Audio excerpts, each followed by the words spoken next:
Conor's got a very explosive, exciting style, but he's never boxed yet at that level, especially at 147. I don't think Conor Benn can beat any of the elite guys at 147. I think he's got a much better chance at doing it at 54 and 160. I don't think he punches hard at 147. I don't think he'll have the same chin at 147.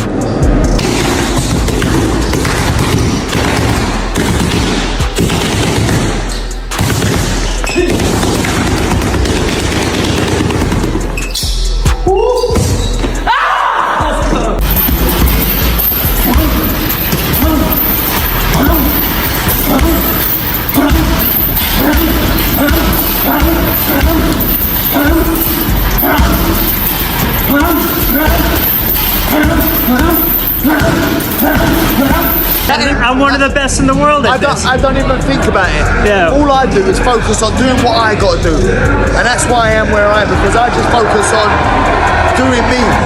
Forget all the noise, forget all the politics, forget everything else.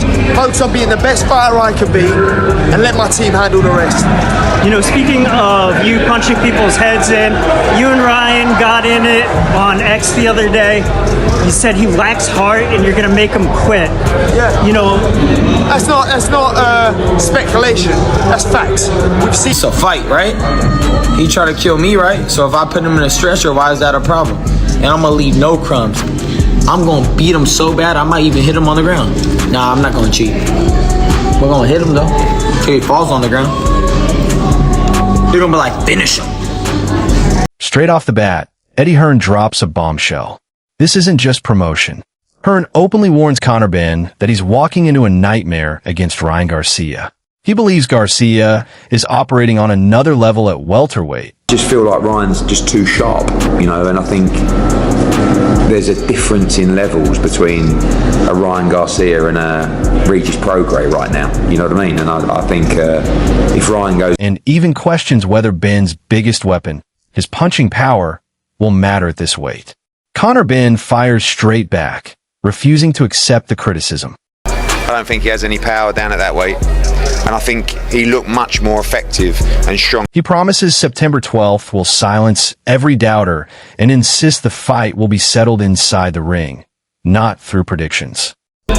It don't really make no difference to me what he does. Ultimately, I can't wait to put my fist through his head, through his skull, September 12th. That's it. He can talk and throw his toys out of the pram and have his little flare-ups, his tantrum things that he does.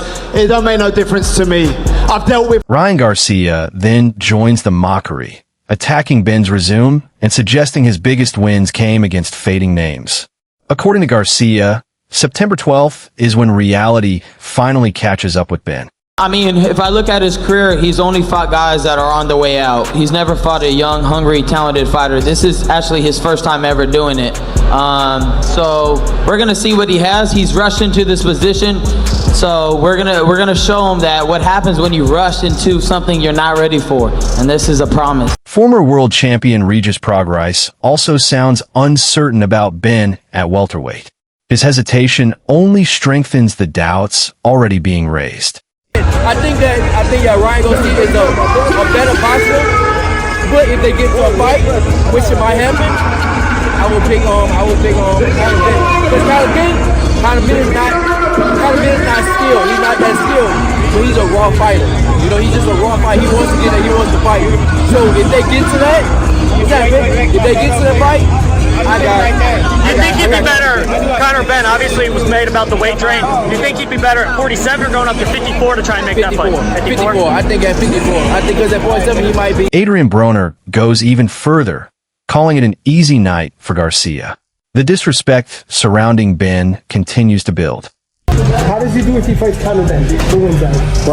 Ryan, Easy? easy. Why? Got more talent. That fight, the talent will show. Joe Rogan focuses on Garcia's film, particularly his dangerous left hook. It's the same weapon Hearn keeps warning Benn about. Garcia's speed and explosiveness could make that punch a serious problem. This one thing that's so like Ryan Garcia has this nasty left hook. It's the kid's super fast. Yeah, it's a crazy left hook. It's so goddamn good. It's so much better than most people's that everybody who fights him doesn't understand what he can do until he does it. He just whips. Fast, powerful. Boom. Fast, powerful, distance management, angles that it comes from. It comes up, it comes around. It just hits you faster than you know it's supposed to get. The rivalry has now become deeply personal. Garcia and Ben aren't backing down, and Ben insists the outside noise doesn't affect him. Bro, I know you're getting all excited, but I'll come over there and smack them glasses straight off your face. Crazy? I don't even understand shit he said. I'll come over there and smack them glasses straight off your face. That's what I'll do. Sitting there. You won't do shit. I promise you won't do shit. I promise you won't do shit. You won't do shit.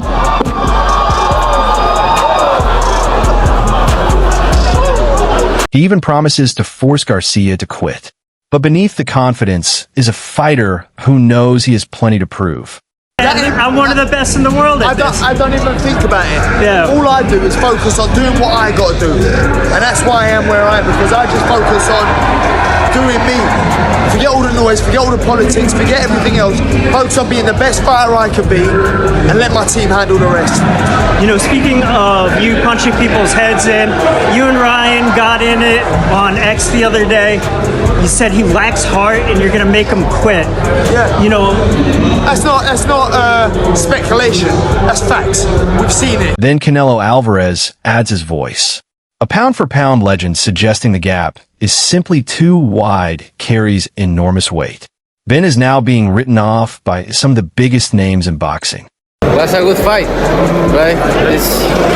I think it's gonna be a little more action, but it's just your monta is too good. What do you think about the body shot?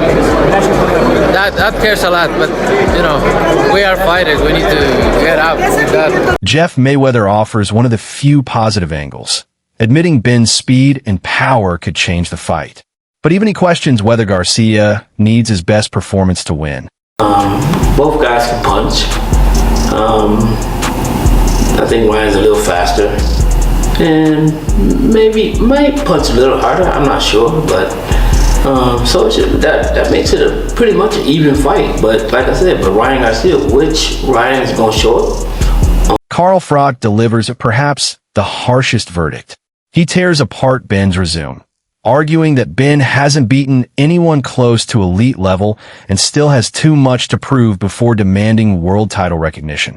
Conor Benn against Ryan Garcia. I think Conor Benn gets absolutely splattered. I've got to be honest, I don't think he's got a chance. He's not there yet. And I've said it before and he gets the ump with me for saying it. But who's he beat? What's he done? Who's his biggest win? Chris Eubank. Yeah, but... And who's the other kid he beat? Was it Algeria? Yeah, but he was 43 off. Eubank, you can't say that's a big win. This guy finished Eubank years ago. Eddie Hearn returns with another brutal assessment, this time questioning Ben's box office appeal. He essentially doubts both Ben's global status and his chances of beating Garcia at welterweight. You know, in terms of that fight, I think it's a good fight. You know, I don't think it's a big fight in America. I think it's a big fight in the UK. Obviously, Ryan's a big star in America, Conor's not.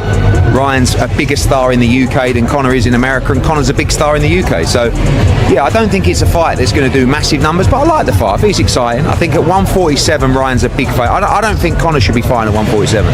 I think, you know, I like him up at 160 or up towards that weight class, but I don't see a way he beats Ryan Garcia at 147. Gareth A.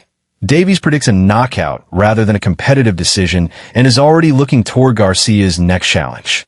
Really struggled at the weight. He's going to struggle against Garcia, who is a massive puncher at welterweight with both left and right hooks, notably that left hook. It's a dangerous fight for him. I think it'll deliver all the way to the fight, but I'm afraid I think he'll get knocked out by Ryan Garcia unless he knocks Garcia out himself. I want to see Devin Haney in with Ryan Garcia as well in the rematch. Spencer Oliver raises another concern. Ben's long absence from welterweight could create physical problems that Garcia may exploit. You have to give him a chance, but it's probably quite a slim one. Yeah, but listen, it's about opportunity and we don't know. Conor Benn's been craving for this world title fight. He's been calling it out for a long time.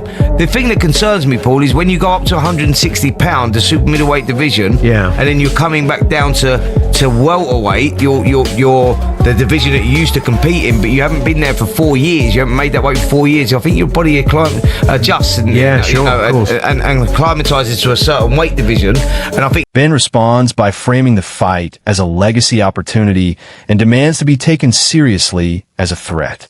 Made the most memorable nights in boxing. You know, the ones where people go, oh, what a fight, what a night. Something to remember, history made, legacy made. That's why I'm here, so whoever wants it can get it. That's who you are, I have no doubt about it. But I asked a very direct question. This is first thing. He don't know me that well yet. Who do you want? Who's the guy? Garcia KO. That's all I want to hear. That's all. Shakur Stevenson, meanwhile, questions Garcia's preparation and wonders if promotion could distract him from camp. Yet even Stevenson still backs Garcia to score a knockout. I kind of think that he's not focused. I don't think that he really took the fight serious. It seemed like he was more so focused on selling the fight than actually working and making sure that he's coming 100% ready for the. Finally, Max Kellerman points to boxing history, explaining why elite speed and skill can make a fighter almost impossible to solve. Now everything comes down to September 12th. Almost everyone is picking Ryan Garcia. But once the bell rings, Conor Benn gets the one opportunity that matters, to prove every doubter wrong inside the ring.